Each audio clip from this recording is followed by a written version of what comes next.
So, there's a bunch of things in business that we now know that at first we definitely did not know. Honestly, we were just bored with all the content out there and wanted to let our people in on the juicy conversations we were having behind the scenes. Hi, I'm Emily, founder of Conscious Boss. Hi, I'm Natalie Ellis, CEO of BossBabe. Hey, I'm Alexi, founder of Bridge, Soul School, and E.P.I.C.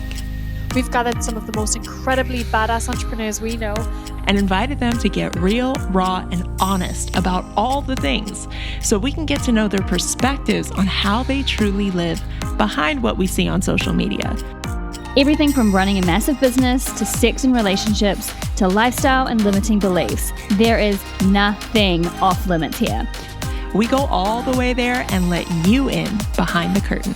If you're looking to get insight into how balancing life and entrepreneurship really looks, not just what you see on social media, then get comfy and join us for these deep dive conversations. We're starting strong here. Yeah. I know. High expectations. Yeah, I know. The pressure's on. I'm like sweating here. Turn up the AC, people. Hey, Alexi here. On today's epic episode of BTS, we have one of my favorite humans and fellow Greek sister, Lisa Bilyeu. As a founding member at Quest Nutrition, she helped facilitate the company's rise to a $1 billion company. Holy cow. She then used her love and experience of media as co-founder of Impact Theory, producing content that has been viewed over 100 million times. Wow. I love her because she holds nothing back, speaks from the heart with radical transparency, and just owns who she is in all of the ways. So on this episode, we dive into everything from navigating health and wellness with biohacking, the realities of building business and burnout that comes with it sometimes, and owning ourselves and choosing to express ourselves in a world that wants us to fit into a mold. So let's jump into this episode of BTS. All right, so let's hop right in. Yes. I want to hear this. Lisa's like the queen of biohacking. Wow. You are, I mean, in my world. Wow. We're starting strong here. Yeah. I know. High expectations. Yeah, I know. The pressure's on. I'm like sweating here. Turn up the AC, people. Well, because here's the thing, like true story. I am now just new to this biohacking space, and I'm really curious about it. Like it all makes sense to me. I'm like, yes, we can use science to better our lives and our health. Why not? But I don't know a lot. Now, I know you're deep in this as well. Em and I are kind of on the fringes, I think. Like, we're like about that vitamin IV life. Yeah. But that's about as far as we go. The shots at Whole Foods, all those things. We're pretty basic. We're like the basic bitch of biohacking. Passionate and curious, but not the girl you go to. Yeah, no, definitely not. So tell us, like, what do we need to know? Yeah, well, so I've been battling health issues now for almost 4 years, and I've been gone to every doctor you can possibly imagine. Of course, every doctor you go to, they're like, I've got the problem. I know exactly what it is. Yeah. And eventually I just got to the point where I'm like, I do believe that it happens, like this cure can really help one person, but we're such individuals. Yeah. And until we take ownership of that and say, okay, well, I've got the information. How do I make it useful for myself? And that's where I started to go, okay, I just have to take ownership, because right now I'm relying on doctors to tell me what to do. Yeah, which is like that alone. You have to be your own massive owner problem. of your health, for sure. Especially, I mean, unfortunately here, none of you are from the States, but I will speak to it. It is really terrible here. I think the way that we have been programmed is you trust your doctors with everything. Whatever they say is law. And we're taught almost not to trust ourselves and our own, body's wisdom. Right. And that's how many times have we heard that, right? Oh, eat this and you'll be fine. You're like eating it and you're like, it just doesn't feel right. But everyone's saying, hey, this is what's healthy. Right. I mean, just take kale, for instance. Everyone's like, okay, kale's really healthy. But some people can't digest it. And I've realized I can't. If I don't cook kale a lot in water, it gives me massive digestion issues. And so just taking things blindly, I've just decided, okay, that doesn't serve me. So I just started to biohack. So I got the Aura Ring. Yeah, so which you're wearing right now. I'm wearing right now. And Nat, you've got one of these too, right? I love my Aura Ring. I've considered getting them. They're like $300. For those of us who don't know what they are, let's explain. What's an Aura Ring? So it's a ring that you put on your finger, and it can track your sleep patterns. So it tells you how much deep sleep you've gotten into, how much REM sleep you've gotten into. So then I started to research what is deep sleep, what is REM sleep, when should it happen, at what time of the night, and am I basically consistent with how I should be getting my energy? Because I was was waking up every day after 9 hours and I was exhausted. After 9 hours. Yep, me too. M's like, story of my life. Yep. Right. And what I've realized is if I look at my sleep pattern, I'll wake up 3 or 4 times in the middle of the night and I won't realize. Really? I'll have maybe 20 minutes of only REM sleep.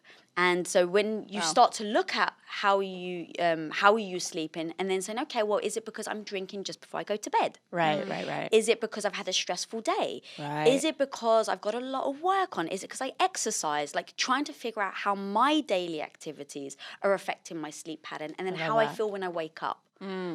So, and that's just one thing that the Oura Ring does. It also tracks your resting heart rate. It tracks your heart rate variability, which I didn't understand what that was. Yeah, so like, is that about stress or? So actually, you want more variability in your heart rate, I just learned. Because the thing is that if you're, let's say, chilling and all of a sudden a lion jumps out of the woods and goes to attack you. Which happens almost on a daily basis. I was going to say, we all know how that happens, right? Story of my life. Yeah. So when that does, if you have basically a heart rate variability, it is able to go from 0 to 100. It's able to have flexibility in its variability. Got it. So it's almost like a V12 engine versus like a V2 engine. Sure. Yeah. You're like, I know nothing about that. Car analogies are lost on me. All right, sorry. That was a bad one. And also the amazing thing about the Oura Ring, like you're saying, biohacking is all about hacking your own biology and taking control of your own health. And you read, oh, this supplement's amazing for helping you sleep, and so is this and this. But then if you do it and you actually have worse sleep, then that's not the right thing for you. Yeah. So make a note in your journal what you did, and then track your sleep, and then see how it was. And so, like, if you know you can do X, Y, Z to get deep sleep in a shorter amount of time, then that's your own version of biohacking. Yeah, so it's almost like being a scientist of your own life, and we've got these little devices to give us awareness about what's happening, and then from that awareness, you can then kind of supplement and do all the little tweaks. Dude, that's the key, awareness. Yeah. Like being aware of what is going on with your body from every which way. So whether it's your heart rate, for instance, I had a bit of sugar the other day and my body temperature went up by like 3 degrees. Wow, interesting. And I start sweating, and so things like that. It's like, oh, okay, clearly my body, well, I already know this, but my body isn't used to sugar, so it's trying to burn it off, so it raises my body temperature. Well, if I really kind of think that through, the chances are I'm going to actually be more tired because my body's giving so much to burning off this energy. So I've actually noticed that when I have sugar the very next day, I am exhausted. And now I'm realizing why, because my body overnight is trying to burn what is considered as poison for my body right now, because I just can't digest sugar. So understanding those things. I want to just ask, because this conversation I feel like is, and we were talking about this the other day in the car, just about how important health is and how basically it is really the center point to everything else, because we can't achieve anything if we don't have that vitality.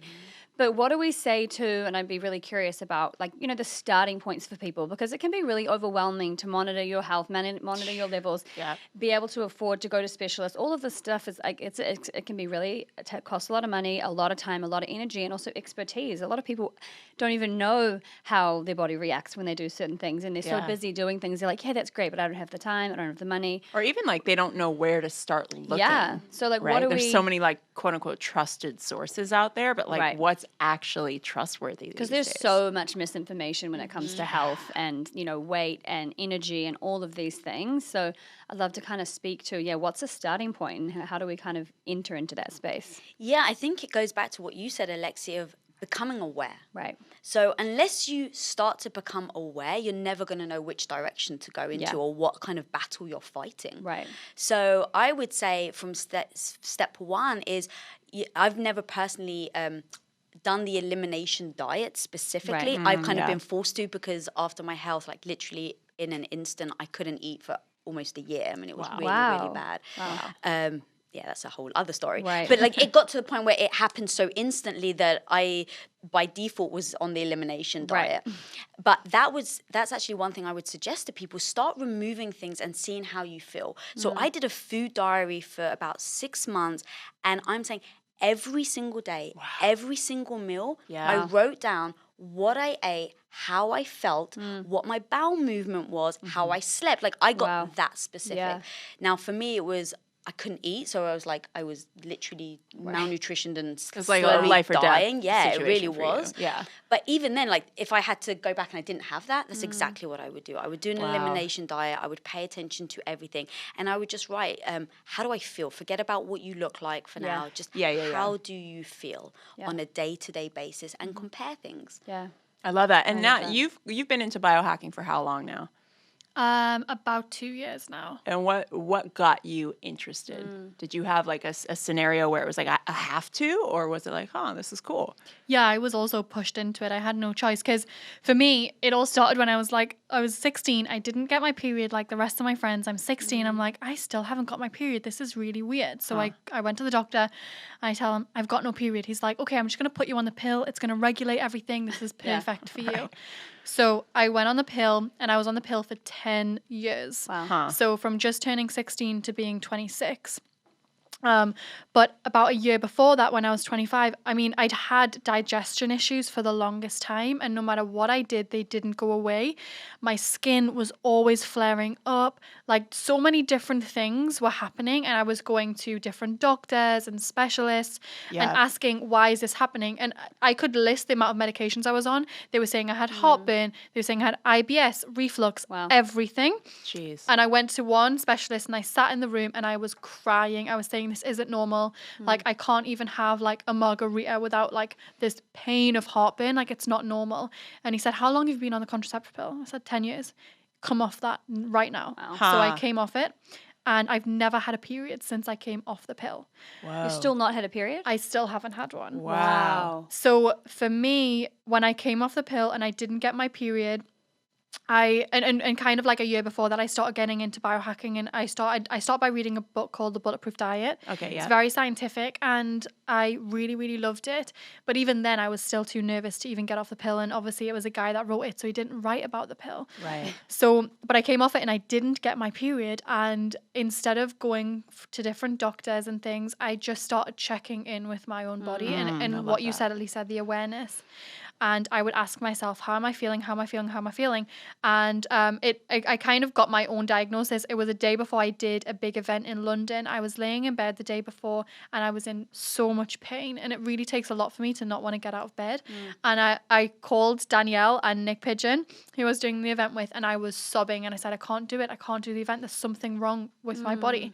Wow. And I mean, I knew I had to do it. So I lay there and I checked in. And I was like, I've got cysts on my ovaries. I just knew it. Wow. I've got cysts on my ovaries. And so the next week I flew home back to the US, and I went for an ultrasound. It turned out I have like the worst strain of polycystic ovaries. Wow.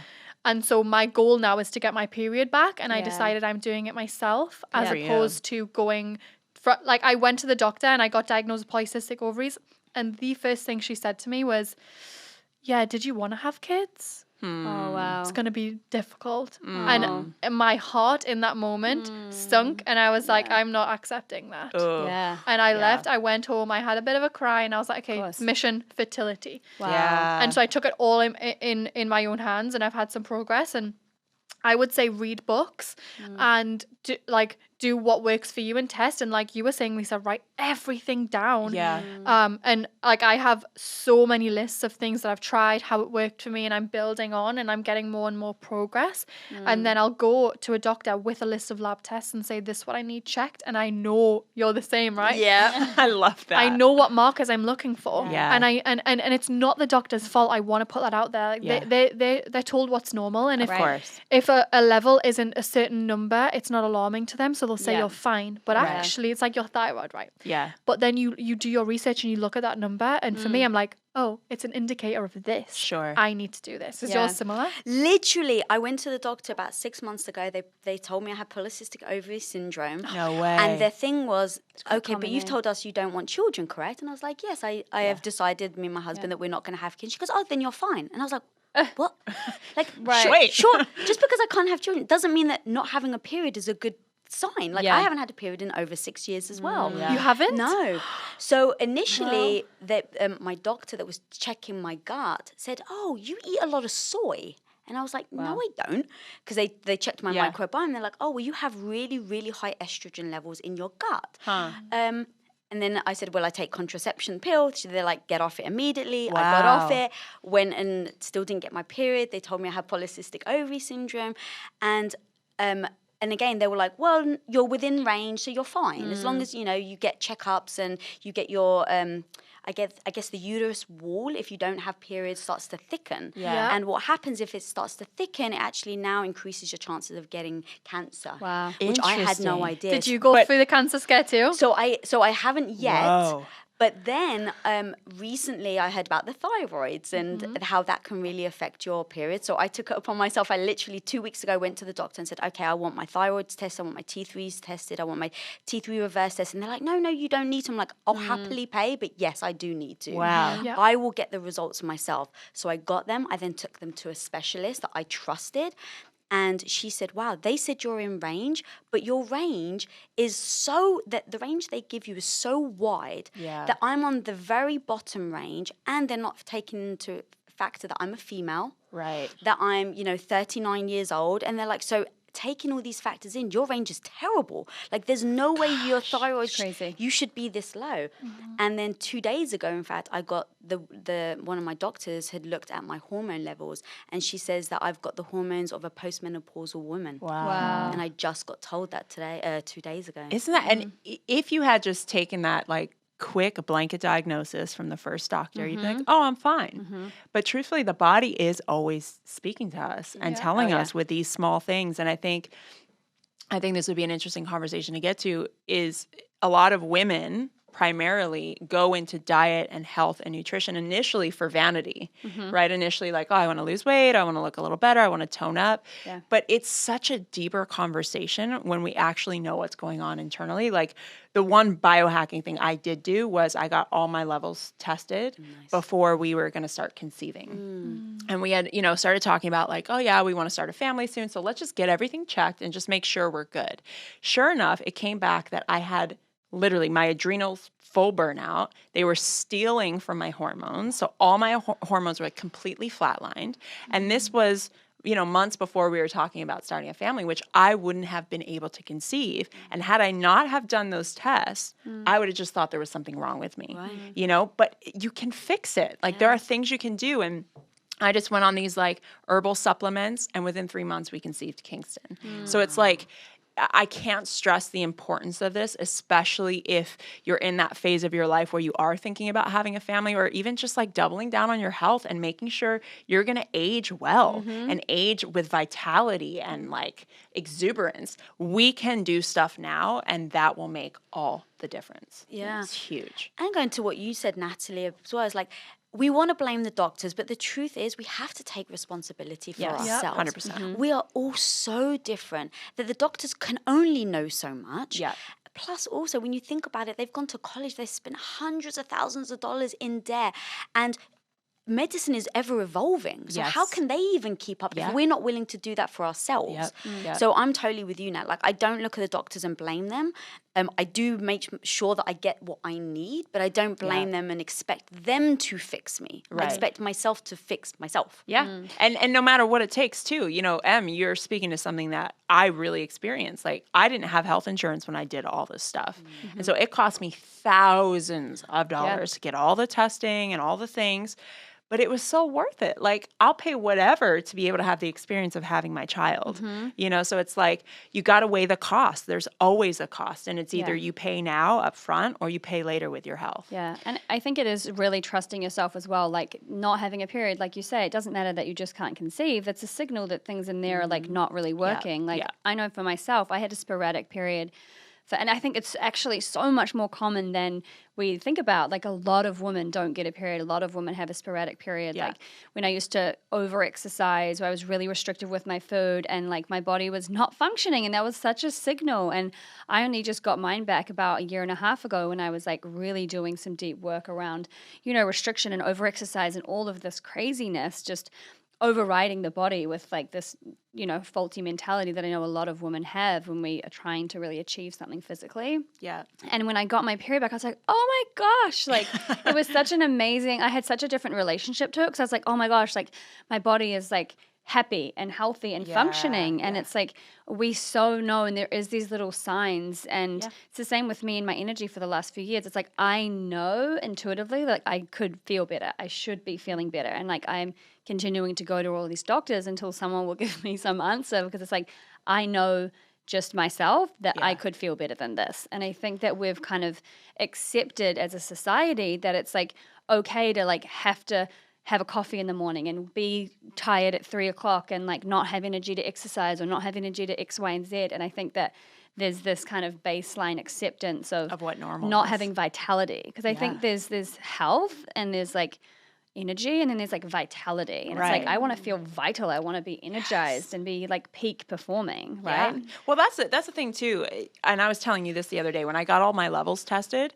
My homeopathic doctor was like, she was like, if I didn't know you, I would literally think you were like lying in bed depressed every day. Wow. Like looking at your chart, No like way. I was like a 3 point down from the skull and bones, which would mean I would like have adrenal collapse and die. Oh my And she's gosh. like, literally, but the fact that I know you shows me that like the other things you're doing in your life make a difference. Your mindset, who you surround yourself with, the fact that you're living your purpose, like all that is a part of it. And I think for people who don't have thousands of dollars, like start with the things that you can change. Start with your environment. Start with what you consume, television, media, food, beverage. Start where you can and start to feel into those differences and then go, okay, if I can feel more like this with these little changes, what could I do with some bigger changes? Step by step, right? Yeah, and I want to touch on something you said. You said, where do people even start with any of this? And one thing that I really want to hammer home is you'll hear us talking about all kinds of things, whether it's an aura ring or a red light or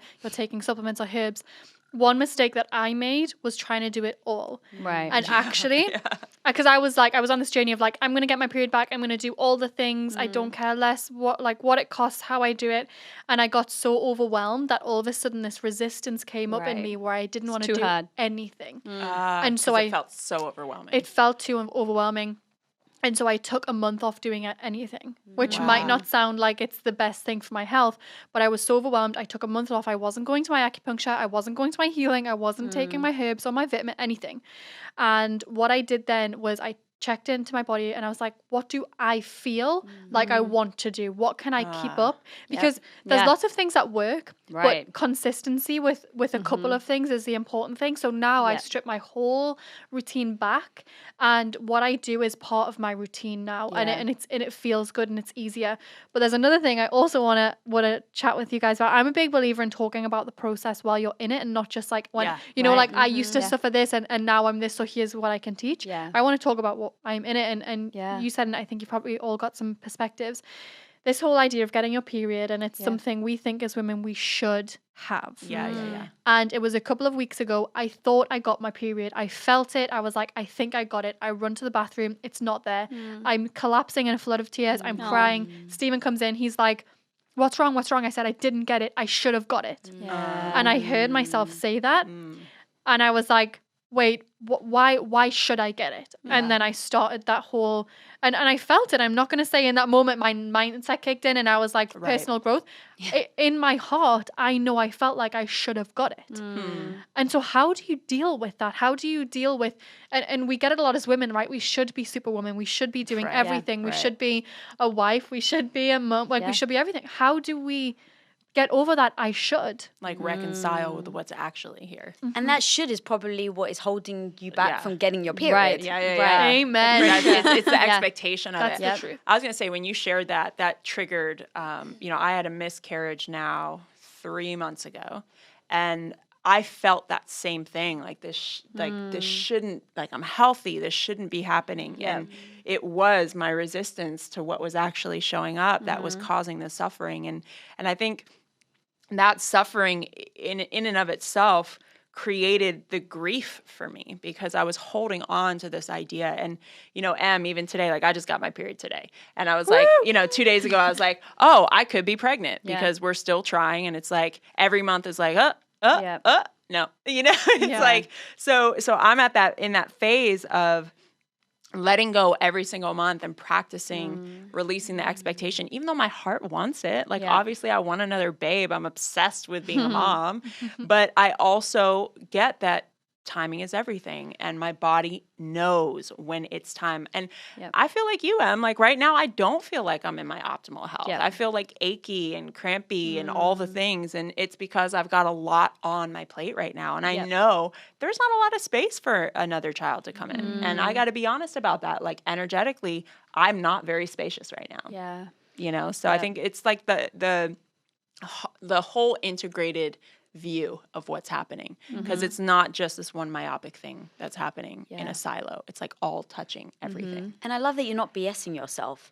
It's like, no, I know why I'm not getting pregnant. I recognize that my lifestyle is holding me back. And I think that's so important as well. Like, it's okay. Like, don't beat yourself up over it, but just know of the reasons why, that it is in your control. And so if you were like, you know what, having a baby actually is the most important thing to me, then great. Now you know it. Prioritize. You can prioritize it and change your lifestyle to then live accordingly. Totally. But kind of going, I don't understand why I'm not getting pregnant. I'm really trying. It's, you know, I just think it does ourselves a disservice. But going back to your should and shouldn't, I've learned that I can't quieten that. Like, it's just the voice that is always there. So now I just go, if I can't quieten it, how do I use it? So if I go to say, oh my God, you shouldn't, I'm like, there's that word again. All right, so Lisa, why are you using that word? What is it about this situation that you think you shouldn't? And I use it as a way of analyzing what I'm doing to then bring myself to the like answer of, okay, this is why. Or like, so it's that awareness again. It's the awareness, Yeah. For me, I feel like it's a bigger conversation, because it's kind of like the right, wrong, should, shouldn't, did work out, didn't work out. Like for me, it's more like a overall philosophical thing. Like my mentality is that whatever's working out is what should work out. Like, and the caveat to that is like, if I'm showing up fully and I'm doing everything I can, like I'm getting all the tests, I'm doing all the things, I'm doing everything that's within my power to do. And that is a fluctuating scale, right? Sometimes we're holding more than others. Sometimes what we can do is less than other times. So my mentality is always like, okay, did I show up fully for that? Okay. And then the result that I wanted still didn't happen, or I felt like I should have X, Y, and Z. Then I surrender to that. I'm like, I showed up fully. It's like, for example, for me, this is just maybe trivial, but like, I really want to stay in LA. I want to live in LA. And it's like, I should be able to stay here. I should have made this work X, Y, and Z, right? But it's like, but I've done everything I can to figure that out right now. And yet the universe, life, whatever, circumstances are still meaning I have to leave. So it's like surrendering. It's like some things we can't control everything. And I think that alone takes off so much pressure of trying to make ourselves figure out, like, think we have to create everything, control everything, make every result happen. And I think that really supports me with my shoulds, because it's like, well, I did everything I can and it still is happening this way. So then I surrender. Like, I'm not going to fight it, you know? And I think that on the other side of this surrender is like, well, maybe there's a gift in this for me. Like, I know with the miscarriage, that was a huge gift for Preston and I. A whole bunch of shit came up for us that we didn't even know was there. And the miscarriage brought it to the surface. And it was like, we just started unpacking it and how do we feel? And then it brought up all this other stuff that we're like, whoa, I didn't know you were feeling that way about this. And I didn't know you were feeling that way about this. And it allowed us really the opportunity and the permission to talk about these really huge things for our partnership. And, you know, as a couple and as parents, that we didn't even like think was a thing. And after that, like, I mean, it was on our flight home from Jamaica when I started miscarrying. And after that flight home, Preston and I were closer than we had ever been. And what a gift. You know, what a gift for our current child and for whatever future child decides to come in, even if it's just a fur baby, because I am committed to getting a dog. The fur baby life. Do it. I am going to do it. But that was the gift. And knowing that on the other side of surrender, like, you might go back to New Zealand and meet your boo. Hey, you never know. you never know. I'm just saying. That or something better. Yeah. She's just like, can he be American, though? Just because I'm trying to live here. That attitude, though, is absolutely what has gotten me through as well. Like, okay, well, we can either surrender to it or we can learn something from it. And I think it's Tony Robbins actually said, how do you take the worst situation and make it the best thing that could ever happen to you? And every time I'm in that like depth of despair, I'm sure all of us have been through it, where you just feel so broken. That's what I remind myself. I just say, Lisa, like, this is how do you flip this? How can this be the most amazing thing? Because I think perspective is everything. Do you sit there and say, why me? Or do you say, oh my God, this can make me stronger than before?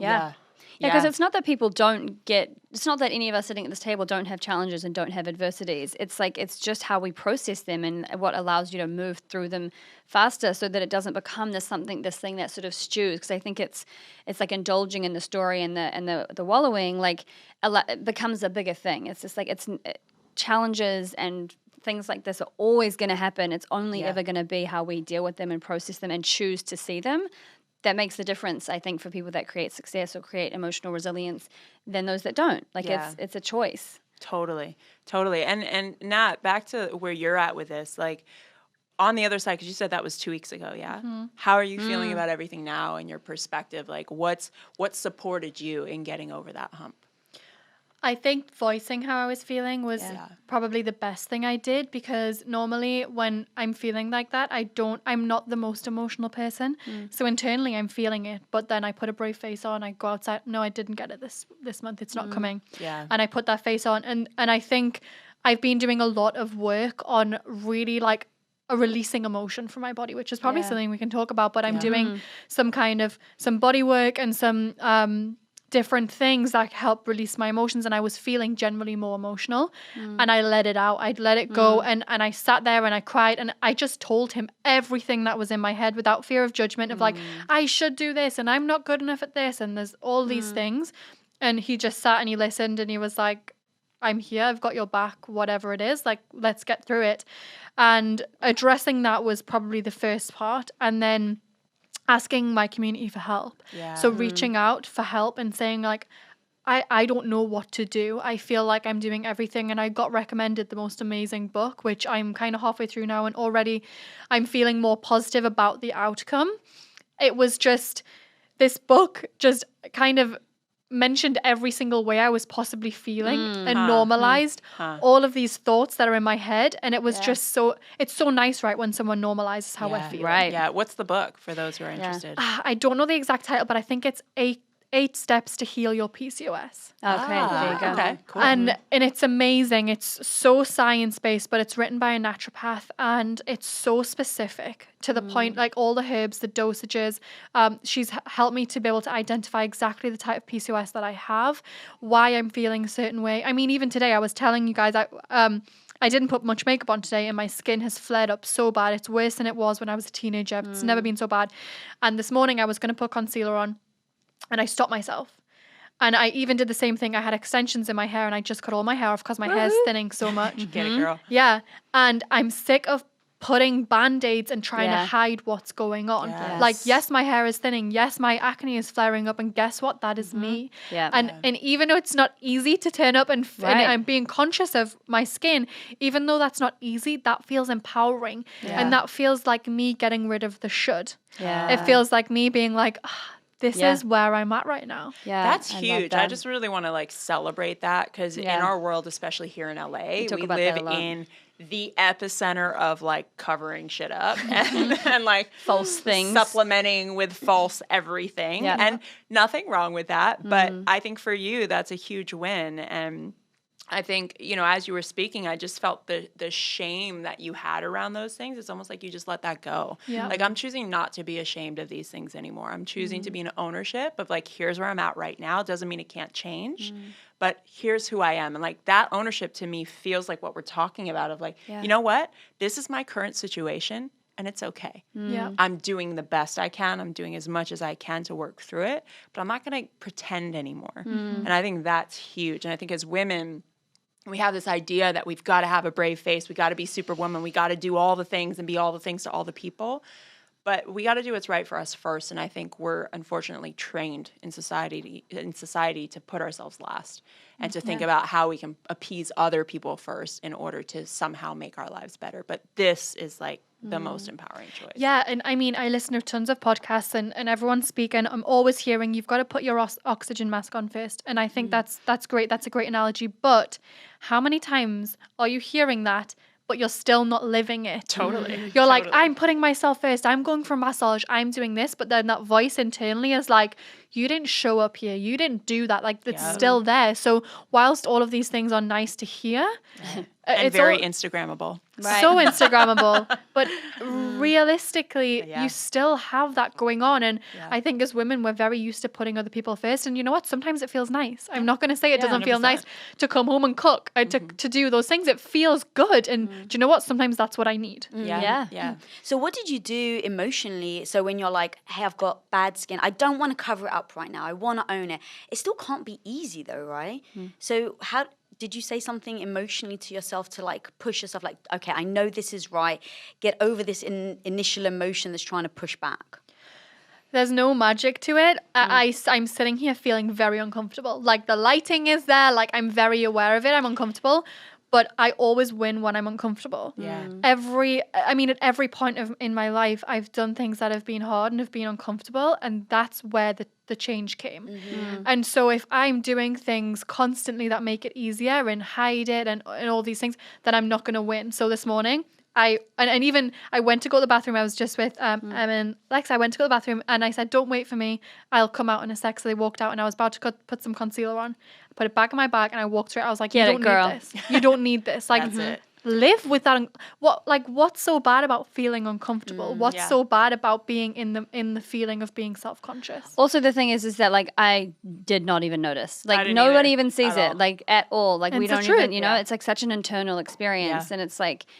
For me, but it also doesn't mean that it's not scary for you. It's not to diminish that, because like I know for me, like the food and body stuff that I went through like in the last few years was one of the scariest things that I ever did, which is crazy. But like surrendering that control over like restriction and thinking I should look a certain way and I used to look this way and X, Y, and Z. Like there's so much pressure, and like a lot of it is self-imposed, but obviously we live in a society that's constantly telling us, as you said, Lex, as well, and here in LA, it's amplified in all of the ways, and so there is that pressure, and it can be really frightening to push back against that and to say, I choose something different, and I choose that internal experience, like you say, of winning and of owning yourself and just like really creating, again, it's kind of like creating success on your terms. It's like, I was miserable when I was like trying to fit into that mold, and like you build that resilience and you build that comfort by doing the thing. It's like anything, right? Like business, relationships, any of this stuff, right? It's like you've got to be in that ground of like,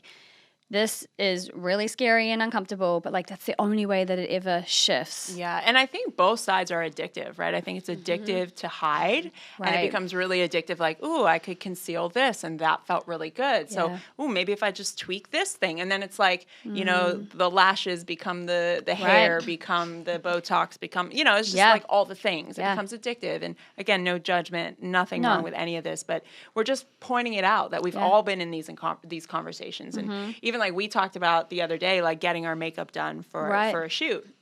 And it's like, I'm so tempted sometimes to like do the lashes and get all the things. Cause I'm like, fuck, it'd just be so easy. Like I wouldn't have to like wake up and do all the things. Right. Yeah. But I also know like that doesn't feel, there's something about it that has had me hesitate for years when some of my best friends have all the things. And I'm like, I've even considered hair extensions because I'm like, ooh, I want to see what my hair feels like long. And it would be so easy for my hair to just always look awesome.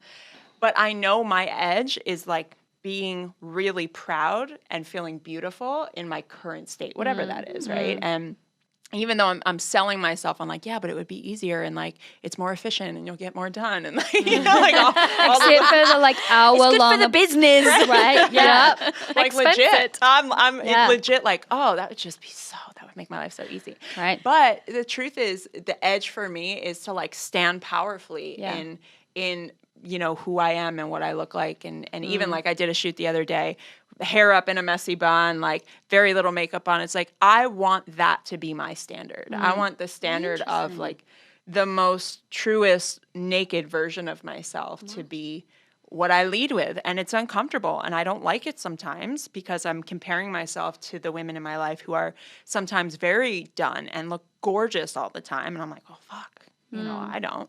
But that's where I grow. If it doesn't work for you, Yeah. then it can be very detrimental. Yeah. I've actually learned to love both. Yeah. Like, Yeah. I love getting my makeup done and my Yeah. hair done. And, like, I just feel great. I feel badass. Yes. You know, and so I lean into it. So it empowers me. And so Yeah, I that's think great. that's the key is what Always. you're doing with yourself. Is it empowering you or is it Always, yeah. making you feel self-conscious, Yes. comparing yourself to someone Yes. else? Yes. I've learned to, like, let go of that and say, how do I feel? And sometimes I'll take an IG photo and I'll have no makeup on and I'll be in bed. Yep. And other times I'll do it when I'm completely done Yeah, up. totally And love that. being able to feel like the same human, I'm still Lisa. Yep. It's the intention behind it. intention, though, yeah, right? it is. Like if you're doing it to like fix something that you don't feel is good enough, Right. then it's like, then don't do it because then the work is, why don't I feel like that's good enough? Yeah. But if you're like, yo, I'm awesome and I want to amplify this, girl, get it. Get it. There's nothing wrong, and I want everyone to understand that's not what we're saying at all. So thank you for presencing that. Yeah.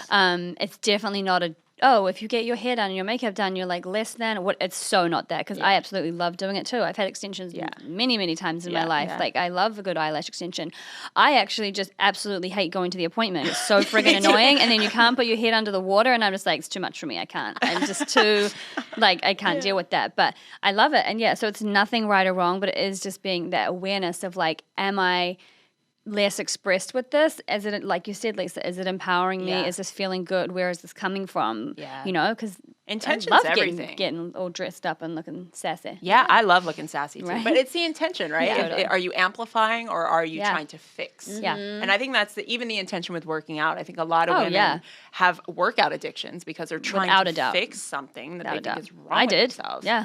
Yeah, same. versus like, yo, I'm trying to take care of my body. Right. I'm trying Yep. to amplify what's already here. Yep. And Yeah. it doesn't work. Like if the intention's wrong, if you truly ask yourself, like, why am I doing this? And if the reason is to fix, Yeah. then when you do fix, it doesn't feel Right. good. You have a, Right. I didn't feel any different when I had these big extensions in. I mean, it looked nice, but I didn't feel internally Yep. like Inside. it was fixed. Yep. Yeah. Whereas if I did it from a place of power, like you're saying, when you get your makeup done, you're like, I'm going to look so good tonight. Right. I'm going to keep this on for days. Yeah. I'm going to rock this out. No, the eyelashes are hanging off. No, it's fine. Oh my gosh. Sticking it back on. I literally had hair extensions one time, and like they were basically all fallen out, and I had like this one long hair extension. It was so embarrassing.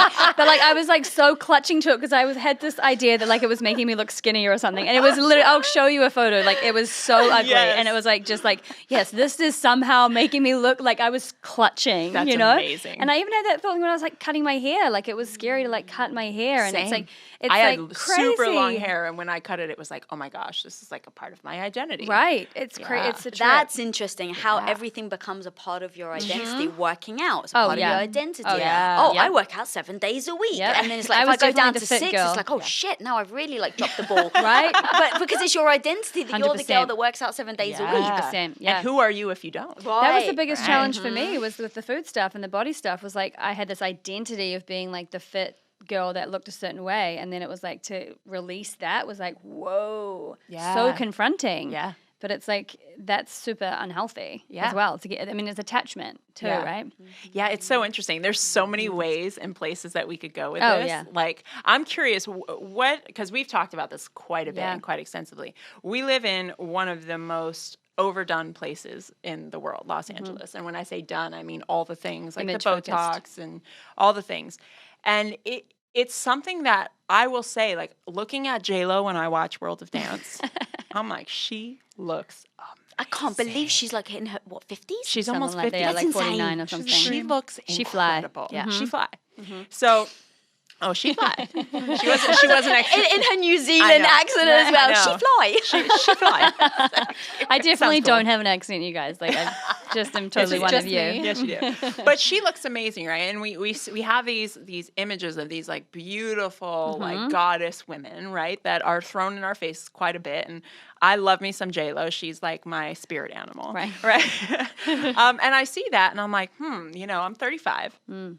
How do I feel about aging? Like right now in my current skin I'm in, I feel great. I'm like, Yep. yeah. But am I going to be saying the same thing when I'm 50? Right. You know, or like, will I be tempted? And from what space? And for, you know, and it's like peeling back and really getting aware, again, back to awareness, aware of the conversations I'm having. And I notice when I'm having them. Like, I considered at one point getting eyelash extensions. Yeah. And it was after spending time with 3 friends who all had eyelash extensions, whose eyes all looked like these beautiful baby Bambi doll eyes, eyes. And I'm like, wow, you know, like, but then I noticed like, oh, that's interesting. Maybe I'll consider getting them. But I noticed I considered it after spending time with people who had it and then feeling less than in that space. So I didn't get it because I realized that. But it's just an interesting thing to pull apart. Goes to, I think, your self-worth. Yeah. So when I'm 50, 60, 70, like, let me tell you, if I want to get a boob job because my boobs have sunk down to my toes, like, I'm gonna get it. Like, there's no, but again, as long as I don't tie my self-worth to it. As long, like, even with Botox and things like that, like, each to their own, I don't care. Yeah. And so I may come to a point where I do want it because I'm like, yeah, you know what? I think it will like help my little eyes here. But if I'm like, I want to feel better about myself, so I'm gonna get it, that's so dangerous. Because I know myself as well. I've got an addictive personality. Right, that rabbit so hole. I know myself very well that if I get that, where is it gonna end? That's the thing. Going back to like, oh well, I tweak that and that feels really good. And like, oh well, maybe this. And you know, I had friends who started getting Botox when I lived in New York at like 25. And I'm like, girl, you're 25. You don't have any wrinkles. So and common she's now. like, it's preventative. And I keep hearing it. It's preventative. You have to start now. And I'm like, oh, well, I'm fucked then. Like, not only do I not get it, but I go out in the sun with no sunblock on. I'm like, come get me, son. I love you. It's your Greek heritage. That's it. It's in my blood. I have to. Seriously. Speaking of my identity, tan is very part of my identity. Well, speaking of tanning, like my roommate the other day, there's a pill that you can take or it's an injection or something. And like all you need to do is get like 5 minutes in the sun and you go tan everywhere. And I was like, I am tempted for that. Right. See, but that's why I'm like, it's such a rabbit hole because it's like, wow, okay, so I don't even, and this is, but it's like, where does it end? And like, it's definitely a journey. And I think it is, like you said, Lisa, just like as long as you're not tying your self-worth, because the reality is like, this is probably going to sound very pessimistic, and I don't mean it like this, but it's probably downhill from here in terms of like how we like, you know, we're all like better with age. Well, true, yeah. And I think I feel like I'm yet to peak. I'm holding out for my with all of our biohacking that we're going to do. True story. Yeah, so fucking killing it at 45. Exactly. Let's scratch that one because I think we're all peaking at the moment. But like, you have to come to terms with the fact that like, you know, I had to mourn the fact that I don't look like I looked when I was 18, 21, 25, like, you know, and it's like, because we can't pin ourselves to that, otherwise we're screwed because it's going to always be changing. Also, I just heard a study where I guess women, as they get older, they always seek guys within 3-year range, 3 to 4 year range. So as we get older, we typically look for guys either 3 years younger than us or 3 years older than us. Guys, on the other hand. Guys, on the other hand, no matter what age they are, they seek 21 to 25-year-olds. That's crazy. So if I know that and I know, all right, I've been married for 16 years. My husband's always going to innately find 25-year-old women attractive. I can't compete. So why am I even wasting even an ounce of energy competing on the looks front? Because I can't. It's just going to do myself a disservice. But if I say, you know what, I'm going to build a relationship where I bring something to the table other than my looks. And if that then isn't enough for him, then that's on him. Moving on. I mean, seriously, right? Yeah. So if we just focus on, oh my God, I'm not young anymore. My husband isn't going to find me attractive. Other guys aren't going to find me attractive. It's like, if you can just accept that's evolution and that's how we are as humans, then for me, it allowed me to let go of it. See, I love that. But this brings up a bigger issue that I'm like kind of frustrated about is in society, we celebrate men as they get older. We're like, oh, he's dashing. He's like debonair, his salt and pepper hair. And then like women after a certain age, if you don't look a particular way, you're kind of like, old news, right? Invisible generation. Yeah. And it's interesting, like speaking to the women in my family who are, 60 plus and a lot of women I even coach and work with, they feel like they're kind of like these forgotten people. Yeah. Where like they don't have any value anymore, even if they're brilliant, even if they've built businesses, even if they're doing all the things and carrying all the things. And I feel like we're in a shift of that, especially like we look politically, there's a lot of women stepping in and their voices are mattering more, which is great. And I also feel like we're still, I'll speak for myself. I'm still buying into it, even in the sense of like with J-Lo. Like why is she our hero? Yeah, she's amazing. She's amazing, right? Yeah. Super talented, brilliant woman. And I love how J-Lo looks. Right. Like straight up, superficially. Yeah. I follow her on Instagram because she is golden as fuck. Right. Like she glows. Yeah. Right. And I don't know J-Glow. why, but like there's something about that I'm attracted to. Yeah. So it's like, it's this like, Yeah. you know, double-edged sword where I really want to kind of place a flag in the sand and say, hey, like we're here and we matter, and our brilliance and our contribution and all these things that we do will continue to matter no matter what our age is. And that's also really awesome and attractive. And I think as human beings, we almost can't get rid of that, like what you're saying. You know, it's like men are innately attracted to these younger women, probably because of the vitality. Right, that's the thing. Younger women are more likely to procreate, right? So it's like the biologically the men's job is to spread their seed. Yeah. And so the woman who's going... It's a good job. Hard job, right? We have a couple of men in the studio that are getting a really interesting conversation What do you today. think about that, guys? But so it's innate in them. So I actually don't hate on that, if you know what I mean, because it's like biologically that's what they're meant to do. And women, the younger you are, the easier it is for you to get pregnant after your period. Yeah. So as I get older, I recognize that I'm not going to be the ideal biological catch. Right, exactly. Yeah.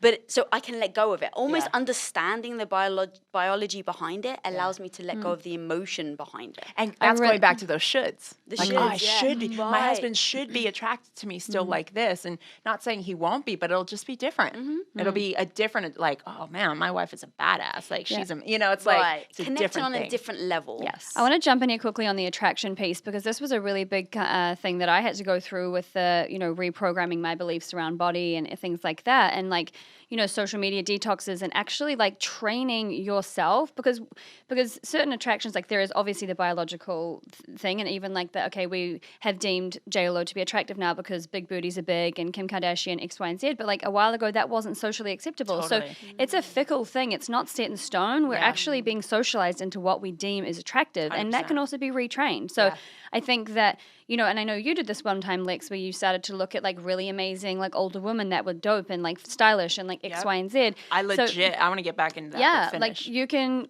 train it. Like, and actually we're just used to being shown a specific version of what attractive is. And so we've started to associate, oh, this is really attractive. Oh, J-Lo, beautiful skin, big booty, like blah, blah, blah. Like this is what's really attractive. But we can also retrain that. It's 100%. Just that we're living in a society that is like, you know, in Africa, they send people to fat camps because that's what they think, that's what socially is deemed as, because you have money and you're attractive and stretch marks are sexy. Yeah. That's a social construct. If you come in and like, you know, Preston and I are both thin, and I've been doing work in Tanzania for over a decade. Every time I go back, my grandmother is like, are you sick? Yeah. You are so thin, my daughter. Yeah. You are so thin. And like being thin in Tanzania is a sign you're ill. Yeah. It's a sign that you have disease of some sort. Whereas here it's like, oh, celebrated, right? So it's such a social thing. And that thing I did has supported me so much, especially when I moved to LA. Because New York, I feel like there's a different standard of beauty in New York. It's more about like the natural beauty and like, you know, understated, like, whereas LA, it's like very stated. Yeah. You know, we call it that SO life, standing out. And when I moved here, I noticed the influence. Yeah. I noticed it like starting to creep into my subconscious, like, do I need to shift? Do I need to like play this game? Which is natural that would happen. Yeah. And I'm aware of environment is everything. I'm aware of it, right? Yeah. So the awareness was what really kept me in. And I noticed even on my Instagram, I love fashion, and I was following a bunch of like essentially 19-year-olds and 17-year-olds who have great style, but are 19, right? You know, and I'm like, this is my environment. That's not going to look like that on me. Right. Yeah. And so I went out of my way to find these amazing older women, like 60, 70, 80, 90 years old, that are killing it in different ways. Like there's this one 90-year-old woman who the has fluoro woman. Yes. Yeah. She's got the dopest style I've ever. She like legit wears like spandex, rainbow stuff. She's got this crazy and like she roller skates. I'm like, I want to be like you when I'm older. Right. You know? Amazing. But I want to be like you shifts now. Everything. Yeah, exactly. Can I be like you now? Right now, I'll take That's it. why we started our skate club. Yes, it is. But things are changing, right? Like I feel like it is becoming less about the looks for women because we are standing up and demanding that people see our worth. Yes. And it's so nice to see that because when I think about women, we are just so powerful. Hell yeah. Really powerful. I mean, we're keeping the population going. Yes. Like we are really powerful. And no, we make human beings. we literally do. We cook them and ship them out. It's and crazy. So it's just so nice to see that. So even letting go of what's going to happen when we age, it's all about, do I feel good? Yeah. Like my vitality and what am I creating? How am I adding to the world? All of those things. And I just really hope, and we can all help create it, but I really hope that's where it goes. Yeah. Because I'm so fed up of being judged based on how I look. Right. When I know what's going on in my head is the powerful stuff. Like that's why you should want to be my friend. That's why you should, Yeah. No, I love that. And I think for anyone listening, and I'll speak this for myself as well, I think our responsibility is to really check in with ourselves and see how we're feeding the issue. Yeah. You know, see how we are a part of the problem instead of being a part of the solution. And I think having conversations like this with your girlfriends is a part of the solution because we're bringing awareness to our own edges in this and our own, insecurities and where we lean in and where we've considered. And I think it's important that we just get honest about it and stop hiding all of these conversations thinking that nobody else is having them because we're all secretly having them in our heads. Yeah. So let's just bring it to the forefront because the minute we can acknowledge it, we can actually move past it and create something better. Yeah. And another thing as well, and some of my friends do this and it's really got me doing it too. Like when you see your goddess friends, give them a really heartfelt compliment because how much are they wanting that? I love that. Yes. And it feels good. It really does. It feels good to say it and it feels good to receive it. And one of my friends, she always knows like my biggest issue is my skin. Every single time she sees me, first thing she says, "Oh my God, your skin looks amazing." That's so cute. Yes. And no matter how I feel, I'm like, yes. Right. And it's so nice. And so I think about whenever I hear any of my friends talking about what they may be feeling self-conscious about, I really note it and I celebrate it because we don't judge our friends for how they look.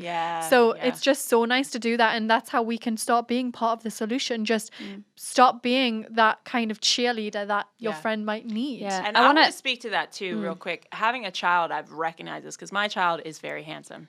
He is a handsome boy. He is. And he gets told all the time how handsome he is. Yeah. And I'm like, no, we need to celebrate how curious he is and how brilliant he is and how brave he is. So every single day, I literally have these 4 wooden things above his diaper changing table that says, be kind, be brave, explore, and be curious. And I say that to him every time we change his diaper, and I affirm it because he's always being told, you're so cute. And I don't know about you guys, but if you notice with little girls, we're like, oh, she's so cute. She's so beautiful. She's so pretty. But not, you're so brilliant. You're so badass. You're so creative. You're so brave. Like, let's start celebrating our friends and ourselves for those aspects of womanhood because we're all of it, right? We can be beautiful and we can be fucking brave as hell and courageous and brilliant and changing the way the world works. So I think we really get to be aware of how we're speaking into ourselves and others as well. Yeah. And I think all of that is just coming up now. These last, let's say, 5 years where women are really starting to speak out and not try and bring someone else down so they can rise. Yeah. Now I'm seeing these communities of women who just sitting here talking to you ladies. I feel so freaking empowered. Yes. So we're all here to bring each other up. Yes. And I've only personally been seeing that and experiencing it over these last 5 years. Yeah. Whereas before it definitely was like competition. Yeah. Exactly. Yeah. So true. Yeah. I was just going to echo your point. I think it's really important for us to be aware of the other ways that we can see people and see our friends as well. Because again, if we're only being validated on that, then it's like, okay, so if I'm not that, then what am I? So it's like widening that out. But I think definitely having more of an awareness about how we can actively acknowledge and validate everyone in our life. Like Alexi and I went to maximum security prison a couple of days ago. Wow.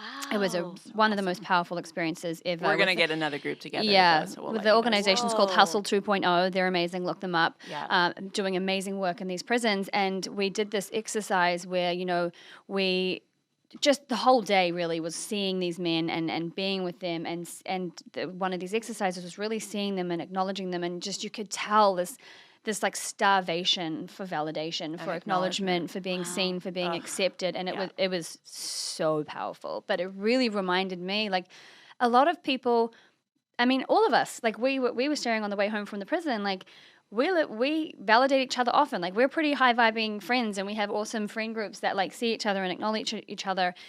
And that's often not the norm. And even us, we could get it more. And like, it's such a beautiful human thing. And many people don't ever get it, and they've never got it. And it's like, how can we see people more and acknowledge people more? And just that difference that, like, even saying to someone, hey, I love your shoes, I love your jacket, like it just lights people's faces up. It's so small. And it's like, how could we bring I'm committed to bringing so much more of that into my life, just with people I don't know, like good morning on the street. Like it makes me feel so happy when some random person says good morning, like hello, like it's so fun. You're like, the world is good. Right? It's just like that connection and that love and that seeing, like that genuine seeing and that humanity, I think is like...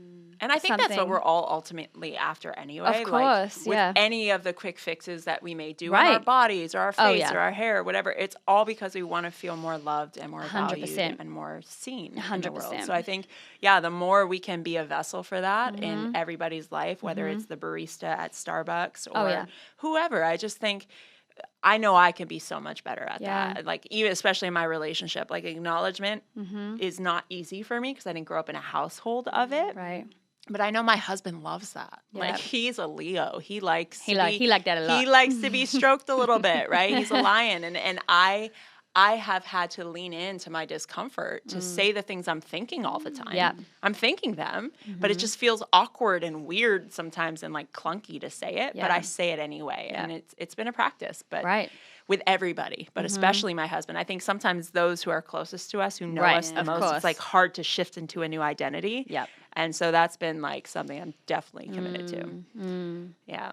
It's powerful. I mean, I think we're all just craving it more and that connection piece. So it's just like, dropping those walls. I tried to connect with this guy at the airport the other day, and he looked so unhappy. You know, these guys that just like check your ID. Oh, yeah. He looked like sincerely mad and upset. And so I was like, how's your day going? He's like, fine. I was like, oh, I'd love to see you smile. And he just looks at me, gave me the dirtiest look ever. No way. And I was like, well, you don't look too happy. He's like, I'm like this every day. And I was like, so that when I was like, I felt deflated. I was like, oh. Yeah. And then his vibe then wore on to me. And I was like, Lisa, you can't let his vibe get onto you. But what would you have done in that situation? Oh my gosh, I had the best experience at the airport at Austin. I had this guy and he was like, how was your trip? And I was like, it was amazing. Because I was so high after South by Southwest. I was like floating. And then he was like, you don't hear that every day. That's so great. And then he's like, I'm just going to put a little smiley face on this little thing. And he put a little smiley face on my, and I was like, thank you. And it was just... like, it was just, I guess, like the vibration. Like, people are not even used to hearing people say, I'm amazing, I'm really great. Yeah, like, life is really good, you know? Yeah. It's like, and that, like, it's like when someone smiles at you, you want to smile back. Like, that, I don't know what I would have done. But when it's the opposite, I was going to say, when it's the opposite, when they're just like totally devastated. Like, I really wanted to find like one magic phrase to say to him to make him smile. Yeah. And I failed. I don't think he failed. I think he probably thought about that later and was that's a hard thing, like in the moment. If someone's not available for it. He's in pain or of some sort, maybe not like, but something's off, right? And I think... I don't know. I'd love to think that in the moment I would have said something really eloquent. Right. I was trying to think of like a joke or like. I think I would have. I mean, honestly, like in hindsight, I would say something like, "Oh well, I'm really sorry. Like, sorry if I like messed up your day, but I just want to send you love and hope the rest of your day gets a little bit better." That would have been something like that. But obviously, I probably wouldn't have said that. Right. I mean, you could even say like when he like stamps and you can tell he's depressed, you can be like, You are killing it. You are Yeah. the most efficient person that I've worked with today. Thank you so much. Just such a compliment. Yeah, because sometimes people just want to be like seen. Yeah. And almost when you say, how are you, they might be thinking, oh, she just asked this to everyone. doesn't care. You're like, no, you are a special human and I am asking it to you. Yeah. I actually did that at Whole Foods. I asked that question and I genuinely want to know. So I'm like, how's your day today? And this guy's like, good. I was like, was it just good? And he's like, I don't know. Nobody's ever asked me that. I'm like, well, think about it. Like, was it good? Was it extraordinary? Was it like, meh? Like, how you feeling? And like, it opened up this whole conversation. He's like, you know what? Everything was really great. And then on my lunch break, it got better because I got this call from this girl. And I was like, dope. Awesome. All right. Sounds like you're in the flow. I was like, so next time somebody asks you, what are you going to say? He's like, I'm in the flow. And how did that make you feel then after that? So good. I was like hopping to the beat of my own drum outside of Whole Foods. It's good. Yeah, it does. Myself. It's so little. It's so little too. And you it's know? so true. Like when you think about what it looks like when you have a good day. Like you have a good day, you breeze into the office and you say hi to the person at the desk and you sit down, you smile at your team and then you text something amazing to a friend, you do all these things. But then if you're having a bad day, you probably skip past all those things. You're like, oh, let me just get this done. All those little opportunities. Drag What your if feet you- into the office. Yeah.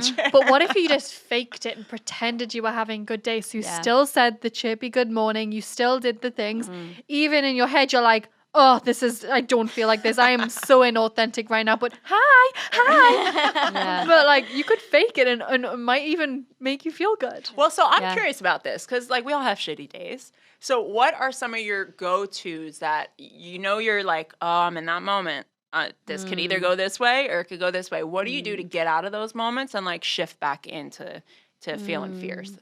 I do alternate nostril breathing. I don't know if there's a sexier word than that, but it's like my Kundalini quick breathing. fix. Yeah. Yeah, so basically That you does take your finger and your thumb and you like use this one kind of hand to do it. So you put your thumb over one nostril. If you're watching the video, you can watch the Yeah, video. you put your finger demonstration. over one nostril and then you breathe all the way in and then you breathe all the way out and then you switch. You close the other nostril and you breathe all the way in and you breathe all the way out.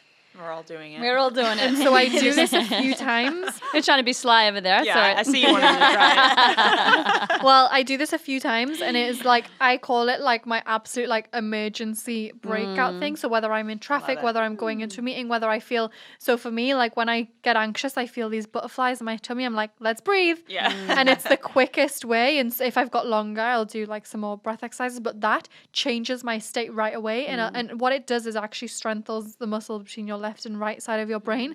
So it brings you more into balance. Love So that. rather than going and diving into like being super emotional or being super logical, it brings you into balance. And as women, we naturally have a stronger, we're better at balancing that. We have that stronger muscle tying them together. That's how we're really good at like multitasking and diving in and out of things. But it helps you come back into balance. You can actually go and respond from a place which might not be perfect. Like I'm not saying it's going to cure all the anger. Like a we little feel it. clearer though. Yeah, it helps you go in a little bit clearer. So it's like I do it in traffic all the time, or I do it when I'm heading to the office if I need it. Sometimes put my windows down the car, and it feels really good. I Love dig that. it. Yeah. Alternate nostril. Breathe. I mean, I feel like it probably has a cuter name. I was going to say, we need to give it a cute name. Right. A and B. A and B, yeah. And a And B. Sexy. That's Yeah, definitely that was sexier, yeah. That's killing the sexy terminology game right there.